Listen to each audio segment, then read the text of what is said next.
disampaikan oleh Allahumma shalli ala Muhammad wa ala alihi wasallam ajma'in.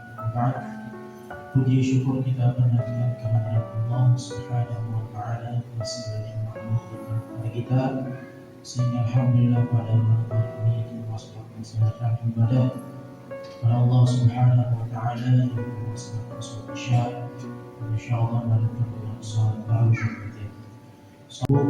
Atas nama Ananda Irdan Afriansyah, kepadanya disilakan.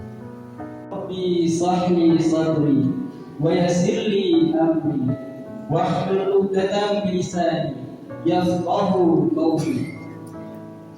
Allah Subhanahu wa taala berfirman, Nabi sallallahu alaihi wasallam bersabda, para ulama berfatwa dan saya berkata, Assalamualaikum warahmatullahi wabarakatuh.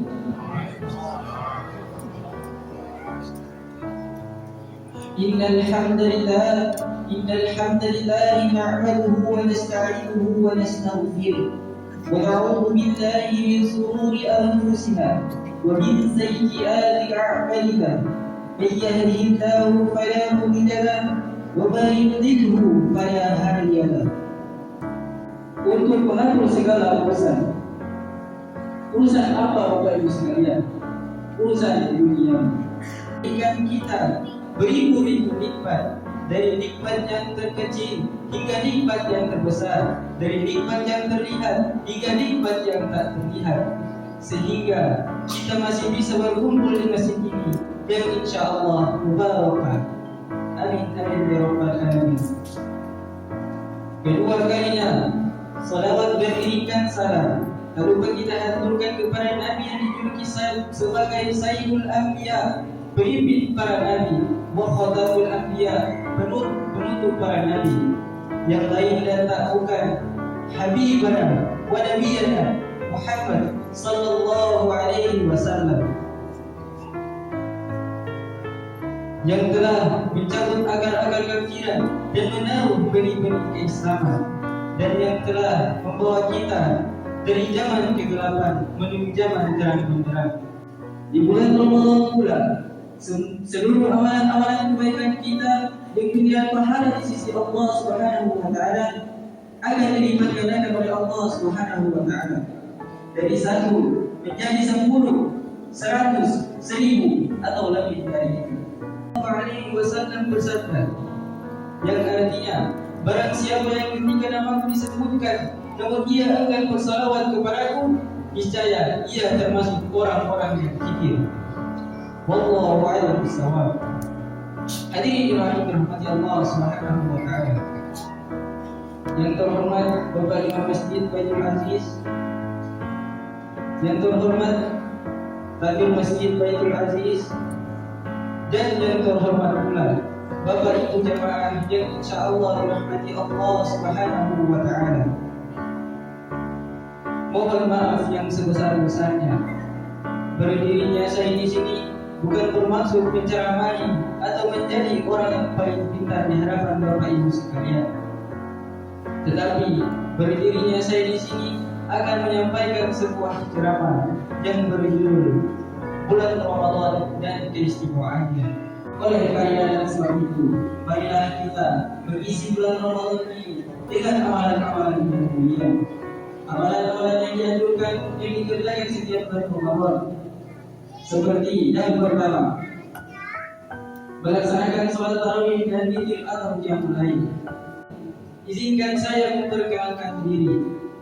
Nama saya Rizdan Afriansyah, asal sekolah SMA Negeri 3 duduk di bangku kelas 10. Hadirin yang dirahmati Allah Subhanahu wa taala.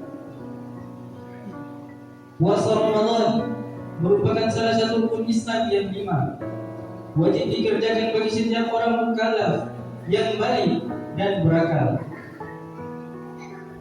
Puasa mulai diwajibkan pada hari Senin tanggal 2 Sya'ban tahun kedua Hijriah atau 2 tahun sesudah Nabi hijrah ke Madinah.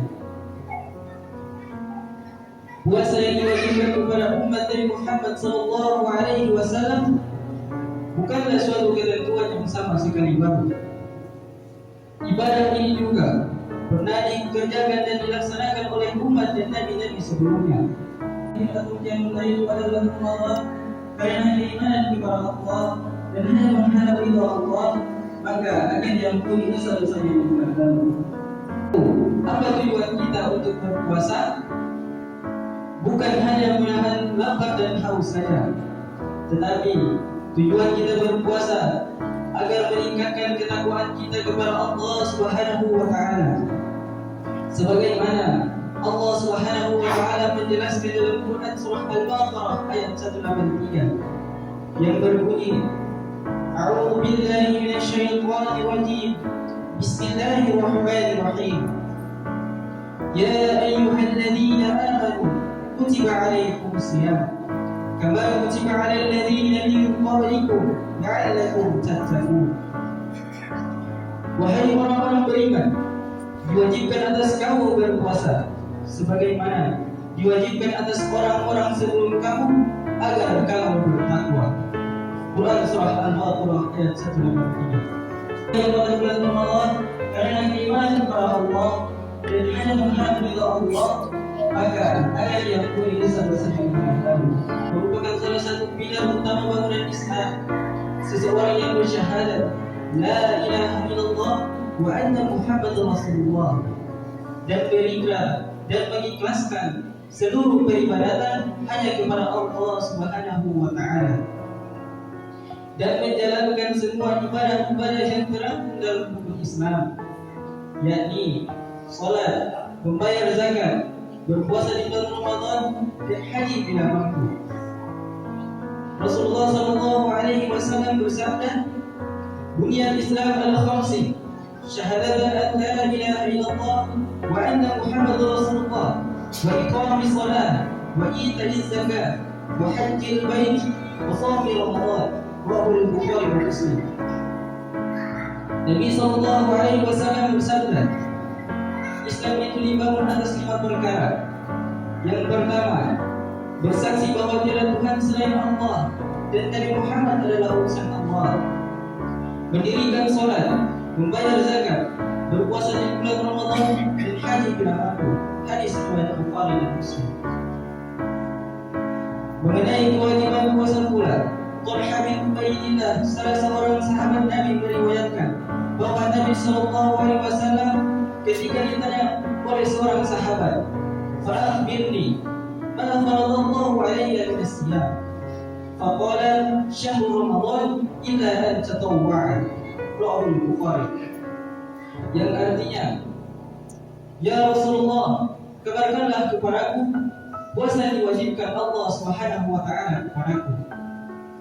Nabi sallallahu alaihi wasallam menjawab, "Puasa Ramadan kecuali engkau puasa sunnah." Hadis riwayat Bukhari. Hadis memperbanyak doa kepada Allah Subhanahu wa taala. Kesimpulan dari ceramah ini, marilah kita meningkatkan ketakwaan kita kepada Allah Subhanahu wa taala dan memperbanyak ibadah-ibadah di bulan Ramadan ini. Semoga kita termasuk orang-orang yang bertakwa kepada Allah Subhanahu wa taala dan mendapatkan syafaat dari Muhammad sallallahu alaihi wasallam di akhirat kelak. Amin amin ya rabbal alamin. Mungkin dalam ini kullu man qala wa la tadru man qala. Biar apa yang disampaikan yang dia sebagai pembaca. Berhubung yang buruk tidak wasi cukup sekian dan terima kasih. Wassalamualaikum warahmatullahi wabarakatuh. Pada bulan Ramadan pula terdapat 2 peristiwa yang sangat istimewa. Yang pertama, turunnya Al-Quran atau yang kita kenal sebagai Al-Nuzul Quran. Nuzul Quran artinya turunnya Al-Quran dari Allah Subhanahu wa taala kepada Nabi Muhammad sallallahu alaihi wasallam. Sebagaimana dijelaskan dalam sejarah Islam, Al-Quran diturunkan secara berangsur-angsur selama 23 tahun melalui perantara malaikat Jibril kepada Rasulullah sallallahu alaihi wasallam. Lalu, apa tujuan Al-Quran diturunkan ke bumi? Tujuannya adalah sebagai petunjuk bagi manusia manusia dan penjelasan mengenai petunjuk itu dan pembeda antara yang hak dan yang batil. Sebagaimana Allah Subhanahu wa taala menjelaskan dalam Quran surah Al-Baqarah ayat 185 yang berbunyi, Bismillahirrahmanirrahim. Syahrul Ramadan alladzi unzila fihi al-Qur'an hudan lin-nasi wa bayyinatin minal huda wal furqan.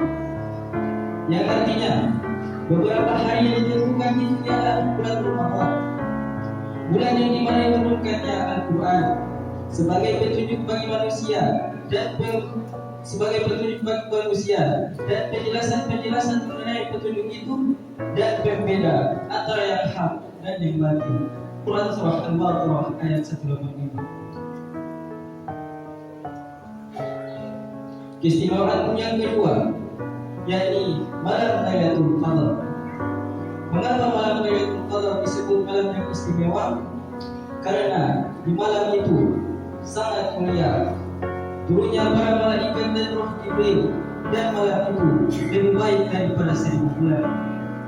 Sebagaimana Allah Subhanahu wa taala berfirman dalam Quran surah Al-Qamar ayat 3-4 yang berbunyi, Bismillahirrahmanirrahim. Lailatul Qadri khairun min alfi syahr. Malam kemuliaan itu lebih baik dari 1000 bulan. Membaca dan memahami Al-Quran. Yang ketiga, bersedekah di bulan Ramadan, karena selain bersedekah adalah sedekah di bulan Ramadan. Yang keempat, Demikian dari semuanya disebutkan oleh Anda Mifdal kepadanya Ibu Subhanahu. Terima kasih.